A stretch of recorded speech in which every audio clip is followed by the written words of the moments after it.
Doğranmış balığa artıq duz və istiot vurmuşam. Demək 1 saat əvvəl bunu duz, istiot vurub saxlayıram ki, bişirməmişdən əvvəl. Yəni hazırlayıram, dad götürsün. Biberdən istifadə edirəm və pomidor, sözsüz ki, kartof və soğan. Demək kartofu doğrayım. Kartofu halqa şəklində bununla doğrayıram. Bax, qəşəngcə beləcə doğradıqdan sonra üzərinə azacıq mayonez vururam. Eyni zamanda balığa da vuracağım, yəni qarışdırıram bunları mayonezlə. Qəşəngcə ben mayonez sürtəcəm hər tərəflərinə. Sözsüz ki, bax, soğanı da beləcə doğramışam.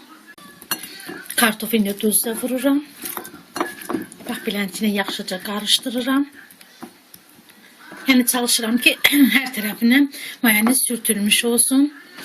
Balıqda da bax beləcə çalışacağım hər iki tərəflərinə. Bax beləcə. Pomidoru da doğrayıram, biberi də və sonra isə sözsüz ki, duxovkanı yandırıram.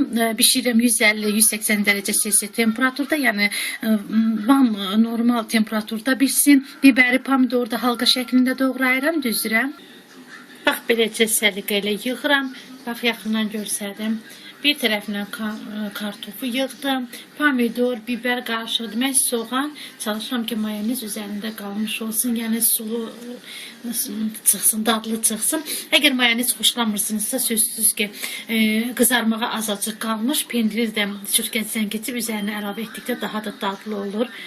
Bax beləcə tavaya yığdım və dediyim kimi 150-180 dərəcə Selsius temperaturda qoyuram, bişirirəm bunu.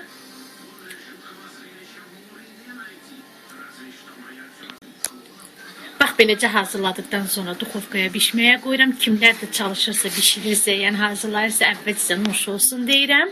Qoyun bişsin. Qəşəng balığın iyi gəlir, artıq yeməyim demək olar ki, hazırdır. Əgər sizlər də hazırlayırsınızsa, nuş olsun deyirəm. Xoşunuza gəlibsə, like etməyi və dostlarınızla paylaşmağı unutmayın.